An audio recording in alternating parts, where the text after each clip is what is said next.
Hey, welcome to our channel. Make sure to subscribe and turn on the bell so you never miss our latest content. For 5 years, that's who we were. Our names were always spoken together, like a single entity. On paper, our life was an enviable portrait of modern success. A peaceful marriage, a home where the mortgage was more of a formality than a burden, and a complicity that our friends would toast to during weekend dinners. The bills were paid on time. Our careers were stable. We had built a comfortable, predictable world for two. A fortress of routine filled with quiet dinners, shared movies, and carefully planned getaways. But underneath the polished surface, a quiet decay had set in. It wasn't something you could see. It was a silence that had grown too comfortable, a routine that had become a cage gilded in gold. I felt it sometimes, in the space between her words, but I chose to ignore it. I thought it was just the natural settling of a long-term relationship. I was content. I believed she was, too. The first crack in our perfect facade appeared on a Tuesday evening. We were sitting on the couch, laptops open, planning our annual vacation. The usual suspects were on the table: a quiet cabin in the mountains, a week in a familiar European city. Then Celeste closed her laptop with a soft click that sounded like a gavel in the quiet room. "I don't want to do that," she said, her voice even, but carrying a weight I hadn't heard before. I looked up from my screen. "What do you mean? You love Paris." "I did," she corrected gently. "Elias, I want something bigger. Something that breaks. This." She made a vague gesture, encompassing the room, our lives, everything we had built. "I want to feel something that shakes me up." Her words hung in the air, foreign and unsettling. For so long, our shared goal had been to avoid being shaken. Our goal was stability, peace. Yet, here she was, asking for a storm. In that moment, a part of me felt a flicker of the same desire. Maybe she was right. Maybe our calm had become a form of stagnation. "Okay," I said, my voice more agreeable than I felt. "Okay, Celeste, what do you have in mind?" A slow smile spread across her face, a genuine, radiant smile I realized I hadn't seen in months. It was the smile she had when we first met. "Jamaica," she breathed, the word itself an exhalation of pent-up desire, a real escape, a paradise. The proposal was irresistible. It was a complete departure from our carefully curated life. It was chaotic, vibrant, and alive. It was everything our life wasn't. And because all I wanted was to see that smile on her face again, I agreed without hesitation. We booked the finest resort on the island, a place renowned for its luxury and seclusion. Celeste was ecstatic, her excitement a tangible energy that filled our home in the weeks leading up to the trip. She spoke of turquoise waters and nights filled with the sound of waves, of losing herself in breathtaking landscape. I just thought about seeing my wife happy. I believed this trip would be the jolt we needed, an adventure that would remind us of the passionate couple we used to be, before we became so comfortable. I believed it would be an opportunity for us to reconnect. How tragically wrong I was. The moment we stepped out of the airport and into the humid embrace of Jamaica, it felt like we had entered another world. The air was thick with the sweet scent of tropical flowers and the distant rhythm of reggae music. Our resort was everything the brochures promised and more.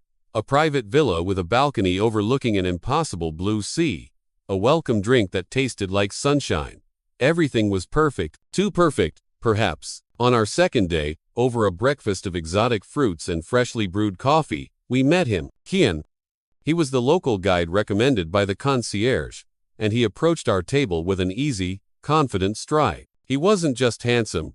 He radiated a kind of raw, unfiltered charisma that immediately commanded your attention. He had a quick smile, intense eyes that seemed to see right through you, and a way of speaking that was both passionate and soothing. "Elias, Celeste," he said, his voice a low, pleasant melody. "I'm Kian. I hear you want to see the real Jamaica, not just the postcards." Celeste's response was immediate. She smiled, a bright, enthusiastic smile that was directed entirely at him. "We'd love that. Show us the places no one else gets to see." I watched the exchange, a silent observer. I saw the way her eyes lit up, the way she leaned forward slightly when he spoke. A small, unfamiliar coil of unease tightened in my gut, but I pushed it down. "I'm not the jealous type," I told myself. He was a professional. She was just being friendly. We were here to relax, to have an adventure. And Kian, he seemed to be the perfect person to provide it. Over the next few days, he proved to be an incredible guide. He didn't just show us places. He wove stories around them. He led us down hidden trails to secret waterfalls, told us ancient legends under the shade of banyan trees, and navigated the bustling local markets with the grace of a dancer. And Celeste, she blossomed under his attention. She listened to him with a rapt focus I hadn't seen from her in years. She asked questions, laughed at his jokes, and admired the passionate way he described every detail of his homeland. She seemed lighter, freer. I tried to enjoy it for what it was. I focused on the tours themselves, the stunning scenery, the comforting silence of nature. I told myself that her happiness was my happiness. If this was what she needed to feel alive again, then I was glad to be a part of it. But I couldn't shake the feeling that I wasn't really a part of it at all. I was just there, watching her find the adventure she craved, not with me, but through the eyes of a stranger. The turning point came on the fourth day. Kian had arranged a special trip, a private boat tour to a secluded beach, a sliver of paradise accessible only by sea. It's one of the few places I consider sacred, he had told us, his voice hushed with reverence. A refuge, a place where you can be free of everything. He wasn't wrong. The place was breathtaking. The water was so clear it felt like the boat was floating on air, and the sand was as fine and white as powdered sugar. It was utterly silent, except for the gentle lapping of the waves. Celeste was mesmerized. "I've never seen anything so beautiful," she whispered, her eyes wide with wonder. We waded ashore, the only three people in this hidden corner of the world. And it was there, in that sacred place, that Celeste did something completely unexpected. Without a single word, she turned her back to us and began to take off her clothes, piece by piece, her sundress, her sandals, everything, until she was standing completely naked against the backdrop of the turquoise sea. I froze. My mind couldn't process what was happening. It was so out of character, so public, so reckless.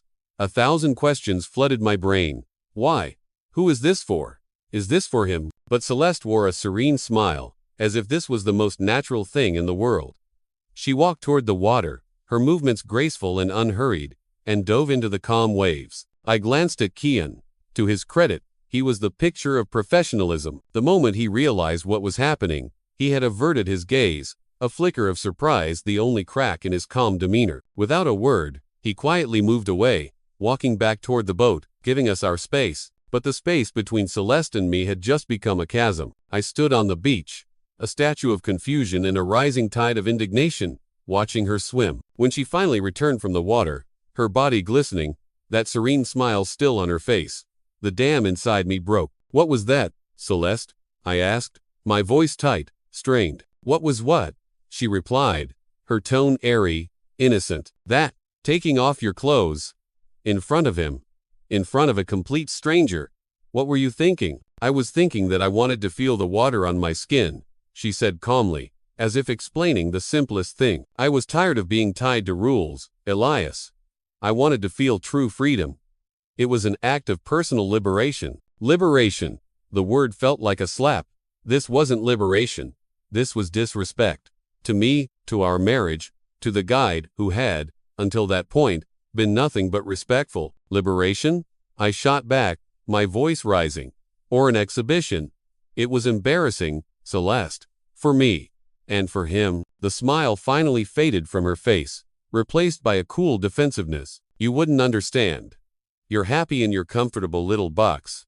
I need more." For the first time, I was looking at a side of my wife I had never known existed. A side that was reckless, selfish, and utterly foreign to me. A side she had, until now, hidden even from herself. The boat ride back was silent. A heavy, suffocating silence that was far more damning than any argument. The trip that had begun as a dream now carried an invisible weight, and though we both tried to avoid looking at it, we could feel it there between us, growing heavier with every passing hour. We didn't know it yet, but something had broken on that beach, and it was never going to be fixed. After the episode on the beach, we tried to pretend. We tried to fall back into the rhythm of a couple on vacation. We participated in the resort activities. We made small talk over dinner. We even took a few pictures, smiling for a camera that couldn't capture the gaping wound between us. But it all felt hollow, rehearsed. I wanted to believe it was a momentary lapse in judgment, a strange impulse that we could leave behind on the sand of that beach. I didn't want to turn our dream vacation into a battleground, so I buried my hurt and tried to move on. Celeste, on the other hand, seemed lighter. She was more spontaneous, almost recklessly so. It was as if shedding her clothes had also allowed her to shed some invisible burden. Or perhaps, she had simply shed her regard for me. The accident happened 2 days later. We were exploring a rocky coastline near the resort. I was trying to climb a large, wet boulder to get a better view when my foot slipped. I heard a sickening pop, followed by a surge of white-hot pain. I had sprained my ankle, and badly. I couldn't put any weight on it at all. Celeste tried to look concerned. She helped me hobble back to the hotel, her expression a mixture of feigned sympathy and a flicker of, what was it, impatience, as if my injury was an inconvenient obstacle in the grand adventure she was determined to have, with or without me. Back in the room, my ankle was swollen and throbbing. I was grounded, confined to the bed with a stack of pillows and a bottle of painkillers. The physical discomfort was nothing compared to the emotional unease churning inside me. As I lay there, trapped, Celeste announced her plans. "I think I'll go into the city," she said, her voice bright and cheerful. "I still need to buy some souvenirs for everyone. You know, some gifts for our parents, toys for the nephews. I might take a while. The shops Kian recommended are all over the place." I looked at her. She was already dressed in a light, flowing dress, a large woven bag slung over her shoulder. She looked ready for a day of discovery. A day without me. Unable to move, unable to argue, I simply nodded. "Okay, be safe." I watched her leave, the click of the door sealing me in my quiet, pain-filled prison. The hours passed with excruciating slowness. The book I tried to read remained unread. My mind was a chaotic storm of thoughts. I kept trying to push away the image of Celeste on the beach, but it replayed in my head on an endless loop. Her serene smile, her nakedness, an act of personal liberation, she had called it. A dark, ugly suspicion began to form in the back of my mind, a thought so poisonous I barely dared to acknowledge it. Was it really that innocent, or was it an invitation? I fought against it, telling myself I was being paranoid, that my pain and resentment were making me crazy. Celeste returned late in the afternoon, her arms full of shopping bags, her face glowing. She was smiling, genuinely happy, as if she had just spent the most wonderful day. "Look what I found," she chirped, spreading her treasures across the bed. She showed me everything with breathless excitement. A shirt for me, small trinkets for our parents, hand-carved toys for our nephews. Each item was described in detail, the shop she found it in, the friendly vendor she haggled with. She painted a vivid picture of a bustling, colorful city, of scents and sounds and welcoming smiles. For a moment, I wanted to believe her. I wanted to let her manufactured cheerfulness wash away the doubts clouding my mind. After all, she was here, bringing gifts for everyone, trying to make our last day normal. But even with all the presents spread between us, I felt an invisible distance that no souvenir could bridge. She seemed completely at peace, as if she had just completed a perfectly executed plan. And I, with my immobilized ankle and my tired body, chose to remain silent. I had a terrible feeling that some answers, sooner or later, always find a way to appear. I just prayed I was wrong. Our last day in paradise arrived, not with a sense of wistful sadness, but with a palpable, unspoken tension. Celeste woke up early, buzzing with an energy that felt jarringly out of place. She packed our suitcases with meticulous care, folding each piece of clothing, carefully wrapping the souvenirs she had bought. There was a lightness about her, a sense of finality, as if she were closing a chapter perfectly. I watched her from the bed, my ankle still a dull, throbbing ache. I said little, offering only short words and quiet gestures. Inside, a storm of unnamed emotions was raging. When we finally made our way down to the hotel lobby, our transport to the airport was already waiting. Celeste handled the checkout, her manner crisp and efficient. I sat in a plush armchair, observing the apathetic movements of other guests coming and going, until a familiar figure cut through the crowd. It was Kian, but this was not the same man we had met a week ago. The easy smile was gone, replaced by a tense, drawn line. His eyes, once bright and engaging, were dull and haunted. He looked like a man carrying a terrible weight on his shoulders. He walked directly toward me, his gaze locked on mine. "Elias," he said, his voice low and serious. "Can we talk?" "Alone." I glanced at Celeste. She was distracted, confirming our flight details with the bellman, and didn't notice the exchange. I nodded to Kian and followed him to a quiet corner of the lobby. My heart was pounding in my chest. A cold dread washed over me. I knew it. The conversation was quick, but every word was a blow. Kian spoke in short, restrained sentences, like someone who had been rehearsing this moment, fighting against his own conscience for days. He was determined, but his face was a mask of guilt. He told me that 2 days earlier, the day I sprained my ankle, Celeste had contacted him in the late afternoon. She told him she wanted to go back to the same deserted beach. He said that at first, he believed it was just another tour, a last-minute request. But when they arrived, she was different. Her eyes had a directness, a gleam he hadn't seen before. And then, just as she had done before, she took off her clothes. But this time, her gaze was not serene. It was an open invitation. He confessed that he tried to refuse, to maintain his professional distance. But she moved closer, her words sweet, her intentions unmistakable. He said she kissed him without hesitation, with an intense desire that left him no time to react, no room to retreat. He told me everything happened right there, on the sand, far from any prying eyes. Kian, his voice thick with regret, said he couldn't resist the way she provoked him, and that the guilt had been consuming him ever since. He said that after it was over, she simply got dressed and asked him to take her back to the city, as if it were a casual transaction, as if it carried no weight or meaning at all. I haven't slept since, he whispered, his eyes finally meeting mine. They were filled with self-loathing. I know it's too late. I know these words will destroy everything, but keeping this secret, it's destroying me. I had to tell you. I am so sorry. He finished his confession and left, his face etched with a strange mixture of shame and relief, as if an immense burden had finally been lifted from his chest. I walked back to where Celeste was waiting, my legs moving on autopilot. My face must have been a blank mask, because even she couldn't hide her discomfort when she saw me. There was no anger left in me, no pain. There was only a void, a vast, cold, silent emptiness where my love for her used to be. The man who had followed Kian to the corner of that lobby was not the same man who returned. That man was gone forever. We got into the car that would take us to the airport. The silence was absolute. It was so thick it felt like a physical presence in the car, pressing down on us, suffocating the air. Celeste tried to break it a few times, pointing out a landmark, commenting on the traffic. I didn't respond. I kept my gaze fixed on the road ahead, my mind a million miles away. At the airport, while we waited in the sterile lounge for our flight to be called, the silence became unbearable for her.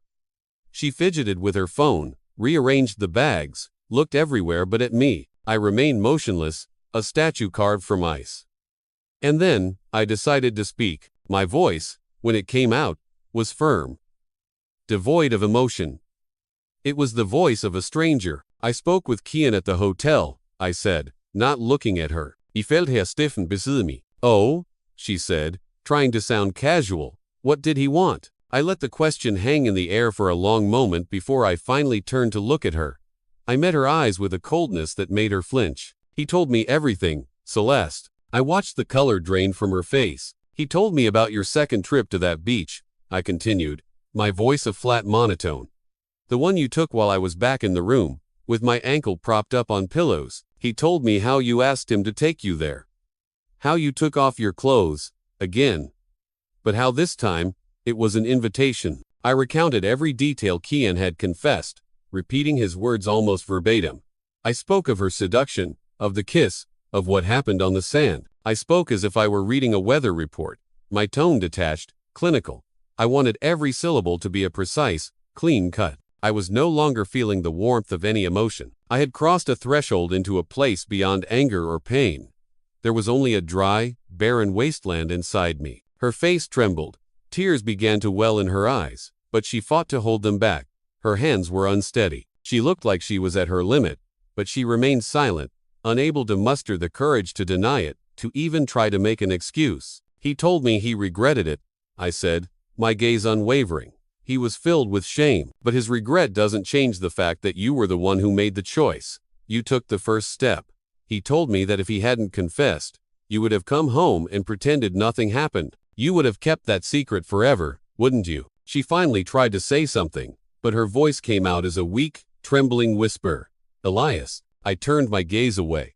Her words were irrelevant now. They were just noise. The boarding call echoed through the terminal. We stood up and walked toward the gate, two strangers who happened to be traveling together. The entire flight home was a study in silence. Celeste stared out the window, her face a mask of shame and regret.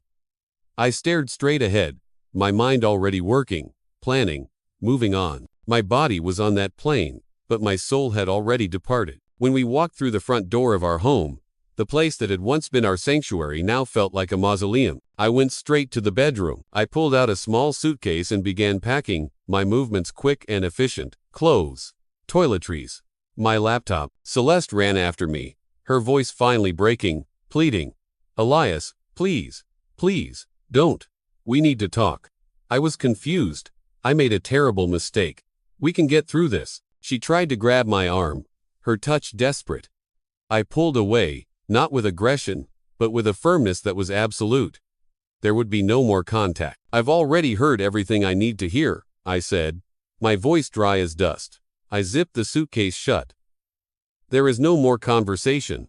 For me, this marriage ended on that beach, the one where you chose to destroy it. I walked out the door without looking back. She stood frozen in the entryway, her heart racing, tears streaming down her face. The door clicked shut behind me, and with it, the final chapter of our life together. The days that followed were a storm of her making. Long, rambling messages filled my phone, voicemails thick with tears and pleas.